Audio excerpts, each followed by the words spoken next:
ఆముదాల వలస మండలం వేదల్ల వలసలో తల్లి తన ఇద్దరు చిన్నారుల గొంతు కోసి అనంతరం ఆమె కూడా ఆత్మహత్య యత్నానికి పాల్పడిన విషయం తెలిసిందే. మంగళవారం ఘటనా స్థలాన్ని డీఎస్పీ సిహెచ్ వివేకానంద పరిశీలించారు. ఘటనకు సంబంధించిన వివరాలను స్థానిక పోలీసులను అడిగి తెలుసుకున్నారు.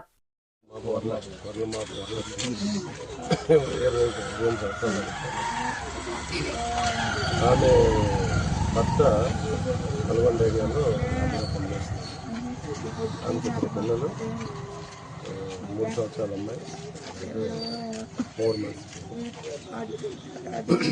ఇప్పటికైతే కారణాలు ఏమో తెలియదు. ఇంట్లో రాత్రి పడుకున్న తర్వాత వాళ్ళ మా అమ్మ అత్తగారు తల్లి బయట పడుకున్నారు. తెల్లారి ఆ పిల్లకి చిన్నపిల్లకి కావాల్సిన సేవ చేయడానికని ముసలి ఇస్తే వేసుకోండి సహాయంతో చూస్తే లోపల చిన్నపిల్లద్దరిని కేక పోయిబడి చనిపోయింది. అలాగే వరలక్ష్మి కూడా కేక్ కట్ అయ్యి చనిపోయింది.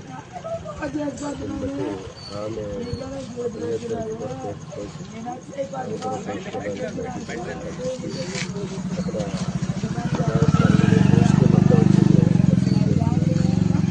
నేర్తో కట్ చేయబడినట్టు అది కనిపిస్తుంది.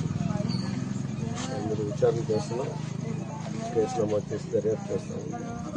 ఆమె మాట్లాడితే కరెక్ట్గా రీజన్ ఏంటనేది మనకు తెలుస్తుంది.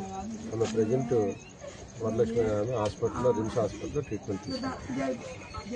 ఆమె మాట్లాడిన తర్వాత మనకి తెలుస్తుంది. భర్త కూడా కవర్ పెట్టాము.